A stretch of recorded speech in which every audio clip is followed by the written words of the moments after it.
नमस्ते प्रणाम दोस्तों, स्वागत है आपके अपने चैनल भोजप्रिय कर में। तो दोस्तों, फाइनली पवन भैया के गाने का पोस्टर आ चुका है, जिस गाने को आप लोगों को बेसब्री से इंतजार था कि पवन भैया और सनी लियोन वाला गाना कब आएगा। तो दोस्तों, इस गाने का पोस्टर रिलीज कर दिया गया है और इस गाने का पोस्टर देखकर भाई यही लग रहा है कि गाना बहुत धमाल मचाने वाला है। तो दोस्तों, इस गाने का नाम है तेरी लाल चुनरिया। जी हाँ दोस्तों, इस गाने का नाम है तेरी लाल चुनरिया। और दोस्तों, सबसे बड़ी बात यह है कि यह गाना आज ही रिलीज किया जाएगा। तो दोस्तों, वीडियो को पूरा जरूर देखें। और जो भी भाई हमारे चैनल को सब्सक्राइब नहीं किए हैं, तो भाई आप लोगों से एक रिक्वेस्ट है, चैनल को सब्सक्राइब करना ना भूले। तो चलिए दोस्तों, वीडियो को शुरू करते हैं। तो दोस्तों, बात करते हैं पवन भैया के इस गाने की। तो दोस्तों, इस गाने को गाए हैं पवन भैया और ज्योतिका टंगरी, और इस गाने को लिखे हैं रश्मि विराग, और इस गाने में म्यूजिक दिए हैं जावेद मोहसिन।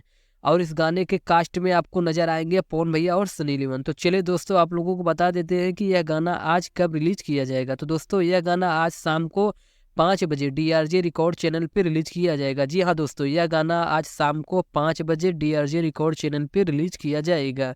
तो दोस्तों, यह गाना आप लोग सुनने के लिए कितना ज़्यादा एक्साइटेड है, हमें कमेंट में जरूर बताएं। तो दोस्तों, इस वीडियो में बस इतना ही। फिर मिलते हैं एक नए वीडियो में, तब तक के लिए धन्यवाद दोस्तों।